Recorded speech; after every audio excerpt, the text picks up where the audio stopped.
Governor Lee vouching for school vouchers while cutting off our questions. Yes, go ahead. Why critics say test numbers don't lie. The governor is flat out wrong. And why the governor says numbers don't tell the entire story. Plus brutal cold and several inches of snow on the way, when you'll see the impacts. An embattled sheriff now accused of domestic violence. So does he get to keep his gun? Fox 17 News at 9 starts now. Middle Tennessee's only primetime news. This is Fox 17 News at 9, your Code Red station.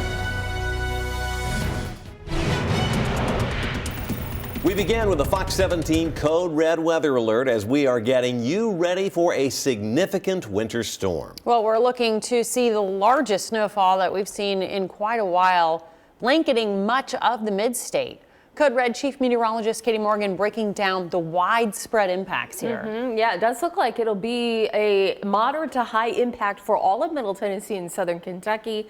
Of course, the snow totals will vary a little bit, but the bottom line is it's just going to be a messy day for Friday. So here's what has changed. The forecast is generally on track. We're still fine-tuning that snow total forecast, which we'll show you here. And a track shift is still possible. We're still just about 48 hours away from, or I should say now, getting close to it. So very early on Friday morning, 36 hours away from the beginning of this event here. This is the latest snowfall total that I've come up with. Generally, I think we're looking at about 3 to 5 here in this light blue in southern Kentucky. 4 to 6 likely for this darker blue, which does include Metro Nashville. Can't rule out a pocket of 7. And then in our southern counties, 5 to 7 inches possible here. I put a little star next to it because some of the models have started to hint at the potential for warmer air mixing in, which would create a winter mix. That would cut down on snow totals. So that's possible. For now, I'm going to keep it 5 to 7. And a pocket of 7, if we had that warm nose push northward, we'd have a couple more higher pockets within this darker blue area. So there's still a lot that could change between now and tomorrow night. We'll continue to monitor what is going on now. Fairly quiet for this evening, and you can see that this is a large storm system. The winter storm warning in pink, we will be upgraded by tomorrow morning, if not overnight, for winter storm warning. We're still in the watch, and that's just because of the timing as far as when we expect the snow to start. So with that, when do we expect the snow to start? This is when I think the first snowdrop or snowflakes will start to fall, but it will pick up more as we head into the mid to late morning. So between 2 and 5 in orange, yellow 5 to 8, and in the purple 8 a little bit later. I would say 6. I actually need to update that map. That was not the right map. So we'll have a look at the timing, the updated timing that I had put together. And we'll talk more about, again, how much we can expect, how long the impacts are expected to stick with us. That's all coming up. Meantime, the Tennessee Emergency Management Agency declaring a state of emergency to have crews and supplies in place and ready for this winter storm. Gotta have a plan. Now, their emergency operations center is already open, coordinating our state's response. Prepare now. So we talked about the 4 Ps: people, pets, pipes, and plants. So make sure you have a plan and that you're taking action to check on your family members and your neighbors. If you have outdoor plants or pets, this is a great time to find ways to transition them inside. Now, TEMA says now is the time to go ahead and disconnect the outdoor water hoses, cover those water spigots to keep them from freezing and the pipes they're connected to. They also suggest loading your car now with an emergency kit so you will be safe and warm, and that is just in case you get stranded in there. But if you don't have to go out, don't. Well, in Sumner County, emergency management leaders also working around the clock to plan ahead for the winter storm. They've got workers that are already hitting the roads across the county. What we're doing at this moment is we're brining the county roadways. We will be doing this through tonight on into tomorrow about lunchtime. We should have all the county roads brined by then. We're salting the bridges and overpasses, trying to get ahead of this.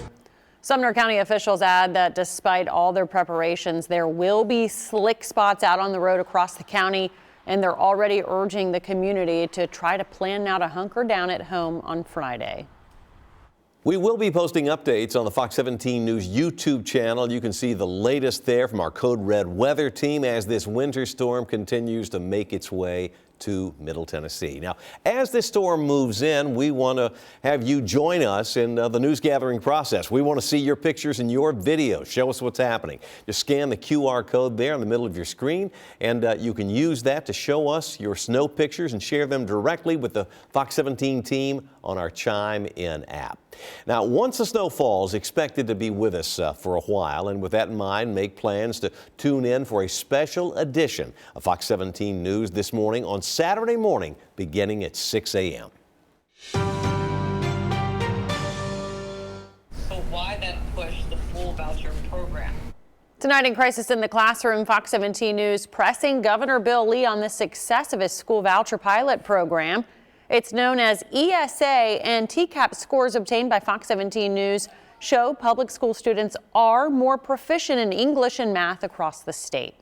Fox 17 News' Karen Aguilar joining us live in front of the Capitol as supporters of the plan argue ESA students are gaining ground faster. Megan, that's right. It shows growth. Governor Bill Lee says the most important thing is the high parental satisfaction, but he claims ESA students are exceeding their public school peers. However, this report on TCAP scores shows that's not true academically. The governor pushing school vouchers. Already there's a pilot program. The governor points to the 99% parental satisfaction as a measure of success. My belief is that parents should choose what's best for their children for education. But J.C. Bowman, the CEO of Professional Educators of Tennessee, says test scores show the pilot program is a failure. Public schools across the state outperform their ESA counterparts. Take a look at these TCAP scores for 2023 to 2024 in English and math. Overall, public school students are more proficient. Governor Lee, you say testing is very important, but new TCAP scores show ESA schools overall are underperforming in comparison to public schools. So why then push the full voucher program? Well, I think the statistics that you report are a true mischaracterization of the facts. Comparing inner city students in an ESA program in Shelby County to a suburban school district around Nashville is a misrepresentation of the true facts. The true facts are that students in the Education Savings Account program, when compared with their peers, actually exceed the outcomes of their peers. Data from the Tennessee Department of Education paints a different picture. We broke down the numbers from each county for English and math. In Davidson County, public school students are exceeding their peers, and their overall proficiency is better. In Hamilton County, it's the same. In Memphis-Shelby County, public school students are doing better than ESA students in exceeding expectations.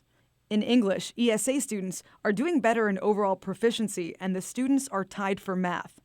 We attempted to get a follow-up question with this data in mind. When you combine academic improvement with parental satisfaction, that's a program we ought to be expanding. Yes. Yes, go ahead. Following up in an email with no response. The governor is flat out wrong that these students that are in the ESAs are doing better than their public school counterparts. The governor is considering a special session to address school vouchers. Reporting live in front of the Capitol, Karen Aguilar, Fox 17 News, your Code Red station. Well, you can find a breakdown of the TCAP scores for each county in the state on our website, fox17.com. In tonight's Fox 17 News viewer poll, we asked you, should standardized test scores be the only benchmark, for a school's success? 297, almost 300 people weighing in on this tonight. 80.8% say no. 19.2% say yes. This poll is live right now. To cast your vote, you can scan the QR code there on your screen. It will take you over to our X page. You can vote, and we'll show you updated poll results here tonight at 10. Crisis in the Classroom is Fox 17 News' commitment to exposing problems in our schools and finding solutions. If you have a story that you think we should cover, send us an email to news@fox17.com. You can also call our tip line, the number on your screen, 615-266-4149. Continuing coverage now on Mayor O'Connell's Choose How You Move transit plan approved by voters back in November. In court today, a group led by former Metro Councilwoman Emily Evans argued that Nashville voters were tricked into saying yes. Choose How You Move, the mayor's transit plan with a catchy name. Passing it was a feather in his cap. In court Wednesday, Mayor O'Connell's transportation planner testified about the more than 100 public meetings where all the details were explained. The purpose of the sessions was to talk about the elements of the program, the benefits of it, and be able to respond to questions that residents may have. Members of the Committee to Stop Unfair Tax say the problem is not with the explanation. They say the state law allowing city leaders to increase the sales tax to pay for transportation improvements is narrow and does not include traffic signals or affordable housing, both of which are included in the mayor's plan. The plan does not qualify as a tip, and therefore the voters voted on something that is not legal. Attorneys representing the city argue the law is clear and that Metro's plan is legal. They say voters knew exactly what they were voting for. Over 180,000 people voted yes or voted for the Metro Transit ordinance, nearly 2-to-1 margin. After the trial, former Metro Councilwoman Emily Evans feels good about her group's case. So, as the public has demonstrated repeatedly, they're not going to vote for mass transit if it's just buses. You needed to tantalize them with something else, and that's what the referendum did, but that's not what the law allowed. And ultimately, that's what Davidson County Chancellor Ann Martin will have to decide. Chancellor Martin took this case under advisement. City leaders are hoping for a quick ruling, and that's because they are supposed to start collecting that new higher sales tax beginning February the 1st. Well, an embattled sheriff now accused of domestic violence. The question surrounding state law and keeping his gun. Plus, an early morning bust as Metro Police shut down a suspected sex trafficking operation. The months of work that set all this up.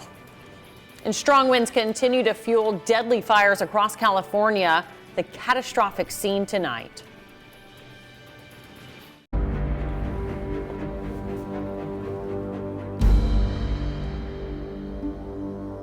Continuing coverage of a Fox 17 News investigation as new court documents show a judge has ordered embattled Todd County, Kentucky Sheriff Tracy White to stay away from his wife. As Fox 17 News' Amanda Chen shows us, the sheriff is accused of domestic violence. Todd County Sheriff Tracy White is under fire again. It doesn't have to do with this viral incident caught on video, but an alleged domestic abuse incident. We do want to warn you, this story may be triggering to survivors of domestic abuse. He slapped me, but I'd moved my head enough to dodge his hand, and he made contact with my right cheek. Those are some of the allegations made against Todd County Sheriff Tracy White in this petition for an order of protection. The woman accuses White of cussing at her, grabbing the right side of her head, and pulling her hair. Judge Eric Stovall of Muhlenberg County, Kentucky, granted an emergency order of protection against the sheriff. But as the sitting sheriff, can he have a firearm on him? After over a dozen attempts to get an expert to speak with us on EPOs, no one wanted to speak with us on camera.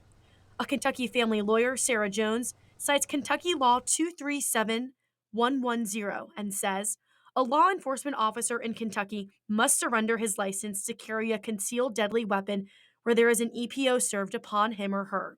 The judge may allow him to carry a concealed deadly weapon for work, but he or she would under no circumstances be allowed to carry when not on duty. We reached out to the Circuit Court Clerk's office to try and get clarification regarding firearms from Judge Stovall about the EPO issued against Sheriff White. We are told he would not be able to clarify that. Heather Lancaster is the executive director of Sanctuary, a resource center in Western Kentucky for survivors of domestic violence. She says the number of domestic abuse cases is staggering. We, of course, want to continue to share the message that Sanctuary exists, that we're here, that we believe you, that we support you, and that you don't have to do this walk alone. Sheriff's Office. We reached out to Sheriff White to give him an opportunity to respond. We were told he, again, was not in his office and staff would pass along our message. A hearing is expected on this January 13th.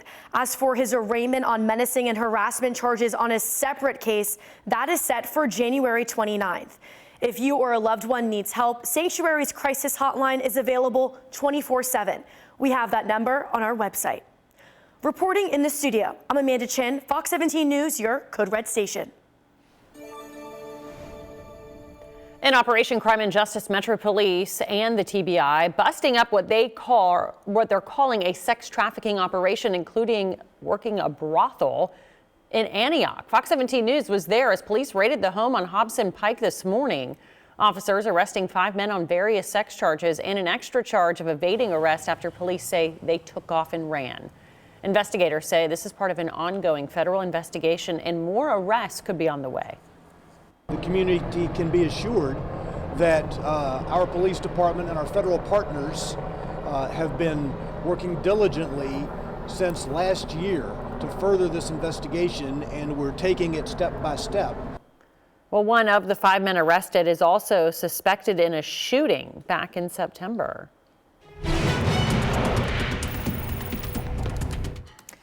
Well, we take a look here at what we can expect as far as our timing goes. I'm sitting here updating graphics real time. So let's go back to our timeline here as far as when we expect that snow to start. Anywhere between the hours of 2 a.m. and 5 a.m. for those in orange. In yellow, we are talking about the time frame between 4 and 7, and then 6 to 9 for those in purple. These would be the first snowflakes that we can expect. As we head deeper into the morning, we'll start to see that intensity pick up a little more. So after about 9 a.m., it's going to be widespread across the area and really begins to take over for us. So we'll start light, but then gradually pick up as far as we go into the afternoon and early evening hours, then tapering off into the later part of the evening. So impacts right now, snow could be moderate at times in some spots to heavy. We will find slick roads. I don't expect a ton of power outages as of right now, with mainly a snow event, but there will be some, so you want to make sure to stay prepared for that as well. And then, of course, the cold is going to be with us for a while.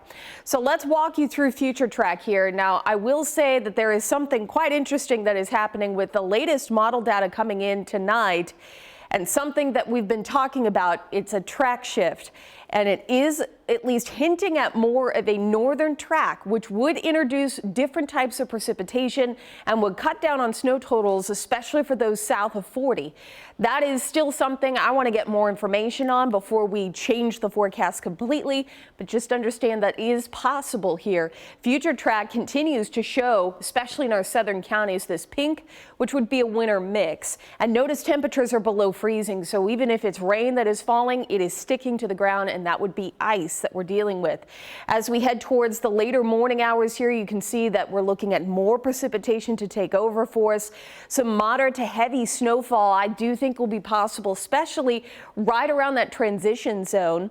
This is 11 a.m. and notice as we head more into the afternoon, we continue to see a lot of snow for a lot of the area, but this is starting to concern me a little more that I'm seeing this trend in several model runs in the last, we'll say, 24 hours. So we'll continue to monitor this. Just please know that this is a fluid situation. We still have 24 hours before it begins, at least. So we will be making changes up until just before those snowflakes begin to fly. 7 p.m. onward, Friday night, most of the event is over, and then we transition more into an impact-based code red for Saturday. Whatever's on the ground, it's going to stick. So for now, we're going to keep 4 to 6 in the blue, 5 to 7, but notice that I did put this little star next to our southern counties that winter mix could cut down on snow totals. If this were to take shape, this warm nose, we would find higher amounts for those closer to the Tennessee-Kentucky border and around the I-40 corridor. So that is something that we'll need to take into account as well. Bottom line, stay home if you can on Friday. We're going to see lingering impacts throughout the weekend, which we'll talk about more coming up. Congress is trying to figure out how to approve President-elect Donald Trump's priorities quickly, but it could be hitting some roadblocks. I'm Matt Gelke in Washington, and I'll explain coming up. Plus, catastrophic wildfires, a live look from Los Angeles, where hundreds of people are forced to run for their lives. Covering the Capitol tonight, Republicans are trying to work out a plan to approve President-elect Trump's priorities right away. Fox 17 News national correspondent Matt Galka tonight taking a look at how they plan to make it happen. And by the way, you can let us know what you think about the president's priorities and what they should be by scanning a QR code that will appear on screen during our story. House and Senate Republicans are wrestling with how to implement President-elect Donald Trump's agenda. The top priorities include tax cuts, border security, raising the debt limit, and spending cuts. The order is to move quickly. I like one big, beautiful bill, and I always have, I always will. But if two is more certain, it does go a little bit quicker because you can do the immigration stuff early. That seems to be the impasse, trying to cobble everything together in one bill or splitting it up into two. Using a process called budget reconciliation to bypass expected Democratic opposition, Republicans would only need a simple majority in the Senate rather than the traditional 60 votes. I think if you put all the measures into one package, it increases greatly the probability of us achieving all of the objectives, and that's why we've been focused on the one bill strategy. While Republicans have control of both the House and the Senate, the margins are slim, and getting behind one strategy is a tall task. The House appears set on one bill, the Senate might prefer two. To the tax cut wing of the party, I am with you, but if you hold border security hostage to get tax cuts, you're playing Russian roulette with our national security. Democrats can't do much, but the process itself means the policy has to focus on budget-related items. Agenda items that go beyond that could be stripped out. I think the standard that the American people are going to see is, does this bill help their lives? Does it make the economy better? Does it lower prices? And that's what we're all going to be looking at. And if it doesn't do those things, then I'm not going to support it. And it doesn't really matter the number of bills that they put out. It's going to be what's in those bills. Trump could continue a charm offensive to try and get his way. Axios reports that the president-elect is planning a party for Senate Republicans at Mar-a-Lago, possibly before the inauguration. Reporting in Washington, I'm Matt Galka. During a story, we had a QR code linking you to this poll asking folks what they think President-elect Trump's top priorities should be in the first 100 days. And the vast majority, 67.3%, say border immigration. Thanks for voting. Hundreds running for their lives as firefighters from around the country rush to help those in California. And look over Nashville tonight as the city braces for a significant snowstorm.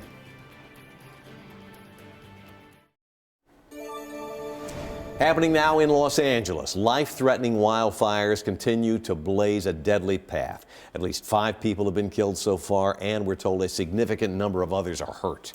Well, this as fire officials there call for help, and President Biden says he promises to deliver. Maribel Gonzalez in the Pacific Palisades with a look at the catastrophic scene. Oh my God, you guys. Thousands of acres ravaged and counting. Tens of thousands of people ordered to evacuate. Take it seriously and evacuate. Your life will depend on it. Some civilian fatalities have been reported, and fire officials say there's little to no containment this hour. High winds, massive walls of fast-moving flames, and rough, hilly terrain are stretching fire crews to their limits. We have several firefighters and civilian injuries that have been reported. Many evacuees had to abandon their vehicles and escape on foot, while some residents tried to save their homes with garden hoses. You think you're going to be out there with your little garden hose, stopping a conflagration with flames 80 feet high and 90-mile-an-hour winds. You're not going to be helping. Actor James Woods is one of many who lost a home in the Palisades fire. I just finally moved into about 3 months ago. All the smoke alarms are going off, so that's hard. President Joe Biden visiting LA County Wednesday, getting briefed on statewide reinforcements being called in. I contacted the Governor's Office of Emergency Services. We requested 250 additional engines into LA County with 1,000 personnel. In the Pacific Palisades, I'm Maribel Gonzalez reporting. Well, here in the mid-state, we're preparing for Mother Nature to unleash a winter storm. In fact, this is a live look at the roads here in Metro Center. As you can see, nobody's really out there right now. It is 9:30, but crews with NDOT are already pre-treating Music City's roads with brine. The city says crews will hit the roads with salt and plows in 12-hour shifts around the clock once that snow starts falling until the routes are clear. Nashville Mayor Freddie O'Connell says the city is better prepared to cover more roads with more plows than ever before. Continuing our coverage of the winter storm on the way, Metro is opening cold weather shelters and is also preparing for cold patrols. City emergency management leaders tell us they're going to be handing out blankets, gloves, hand warmers, other personal care items to those who choose not to move inside to area shelters. Continuing coverage as Metro Animal Care and Control is asking the community to help them keep animals safe in the winter storm. If you can't bring pets indoors, law requires you to provide a warm, solid shelter to protect them from the wind and the snow. If you see an animal in distress during the winter storm, report it and get them help by contacting Animal Control. We have a link to those reports on our website, fox17.com.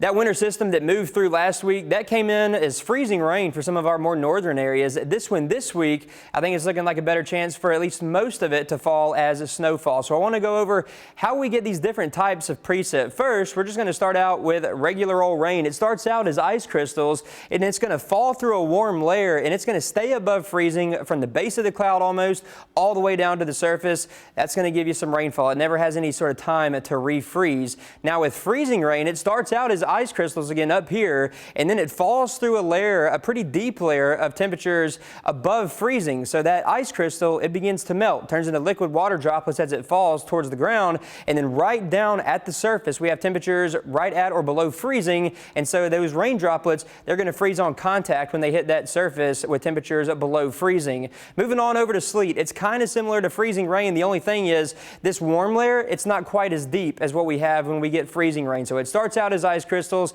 falls and melts for a little bit, but then it has time to completely refreeze before it reaches back to the ground. So that gives us sleet. And then as far as snow goes, it's pretty simple. It starts out as ice crystals up here in the clouds, and it stays ice crystals all the way down. Temperatures are going to be around below freezing from the base of the cloud down to the surface. This Fox 17 News Code Red Alert is sponsored by Sarah Chevrolet Buick GMC Cadillac. The Tennessee Titans are moving quick. The short list of who the Titans are interested in to be their new general manager. Next. Also ahead, President-elect Donald Trump in Washington, already ahead of tomorrow's funeral for former President Jimmy Carter. Details surrounding the celebration of an American treasure.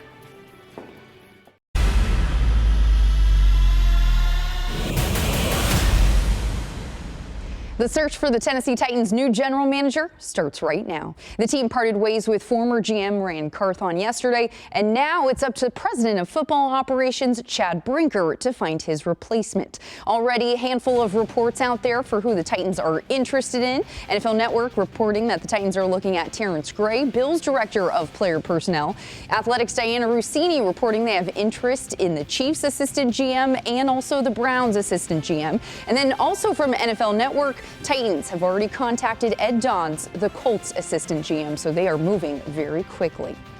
Well, both Tennessee and Vanderbilt men's basketball teams started out SEC play strong with big wins, but then last night took a step in the other direction and were handed their first conference losses. We've been here before. Believe me, I've been beat worse than this, and we'll learn from it. Or else, like you said, this league's it's not going to. Nobody in the league are feeling sorry for us tonight. Nobody around the country, and so it's on us. As for the Commodores, Vandy men's basketball team suffered their first SEC loss and just the second loss of the season. Doors trying to start conference play 2-0 for the first time since 2016, but 14th-ranked Mississippi State had other plans, winning 76-64 and snapping the Doors' 7-game win streak.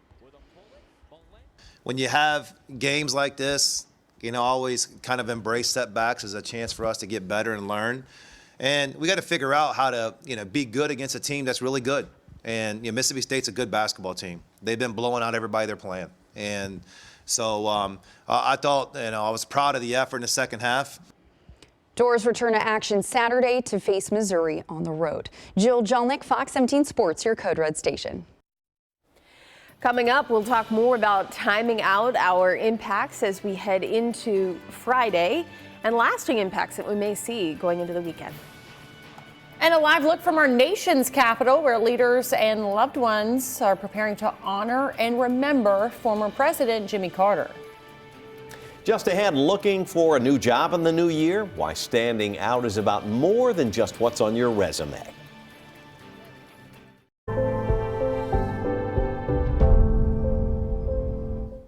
Back behind me is a live look from the nation's capital, where, as you can see, even at this hour, people are continuing to come to the Capitol Rotunda, paying their respects to former President Jimmy Carter, who is lying in state. Former President Barack Obama will eulogize President Carter tomorrow during his funeral service.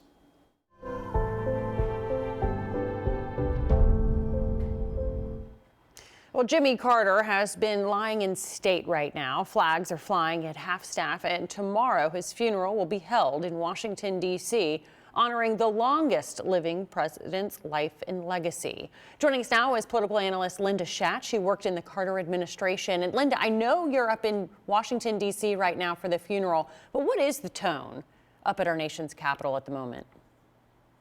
Well, the tone is one of respect. For those of us who were in the White House during the Carter administration, it's one of memories and of celebration of a life well lived, and memories of the role that Jimmy Carter played in so many important parts of American life. Well, all 5 living presidents are expected to attend the funeral tomorrow. I know you'll be there.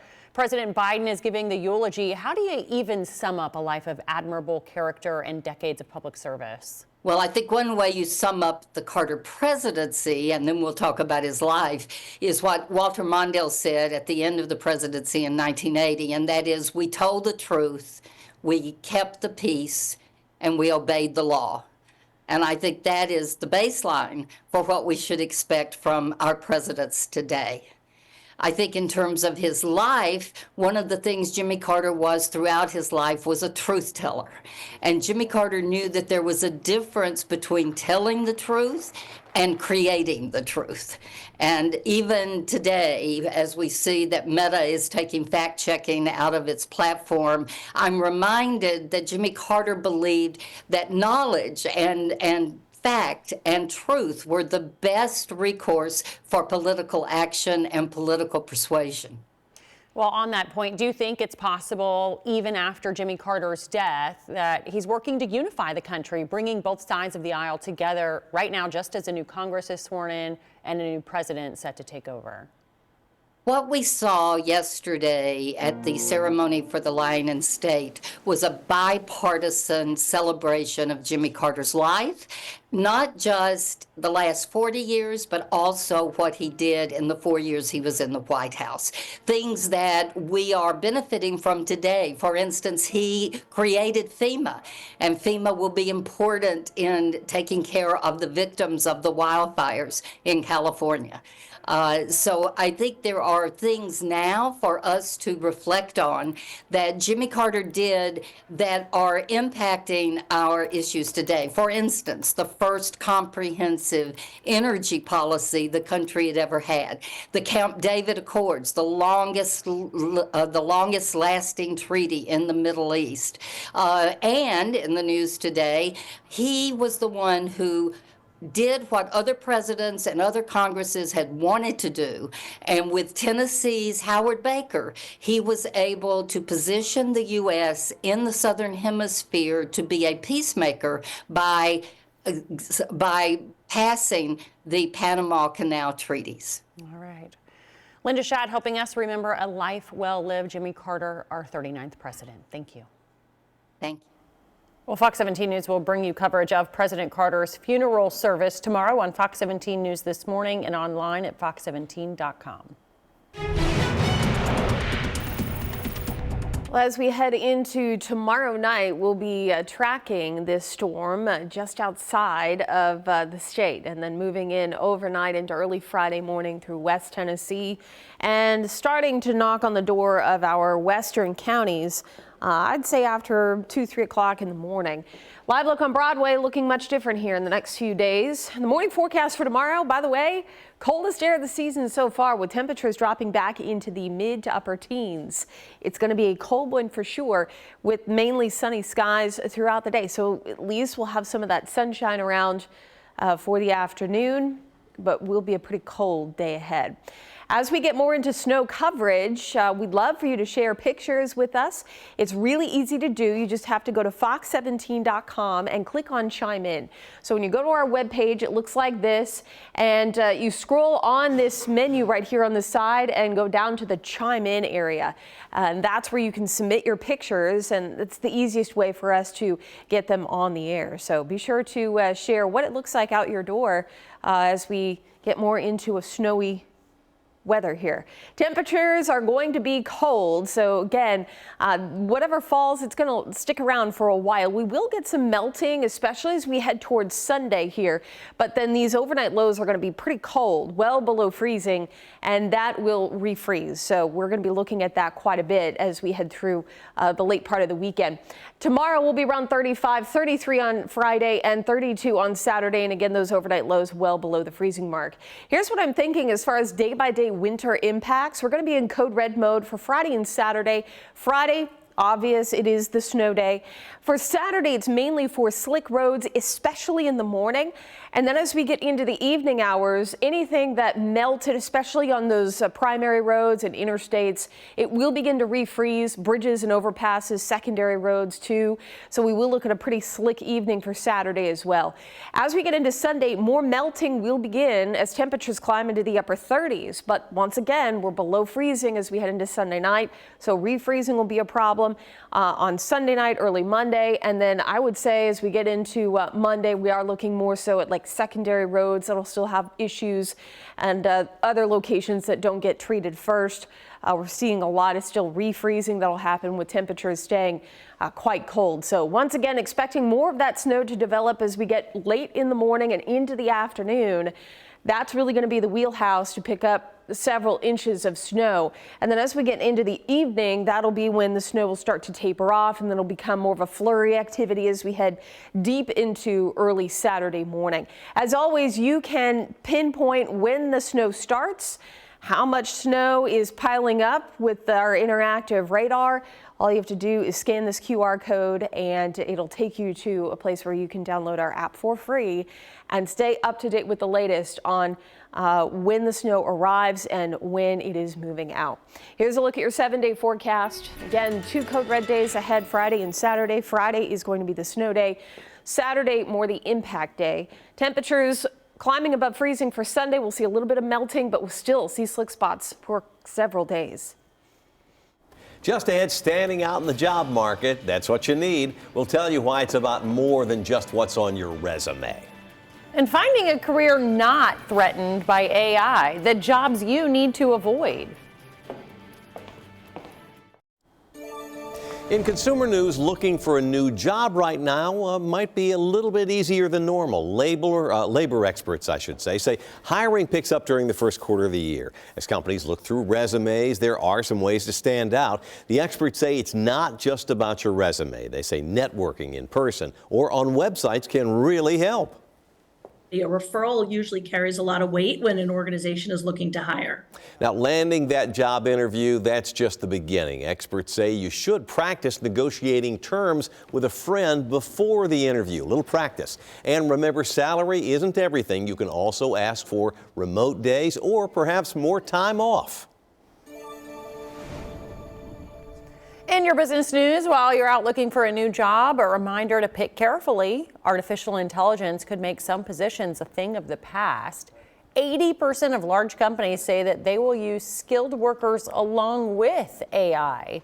AI is also expected to cut down on the need for secretaries, payroll, and postal clerks. Still to come, expanding technical training opportunities, a celebration for a new mid-state facility. And another live look at the raging California wildfires. This is a live look over LA tonight. The latest on the fight to keep people safe and get a handle on the spreading fires.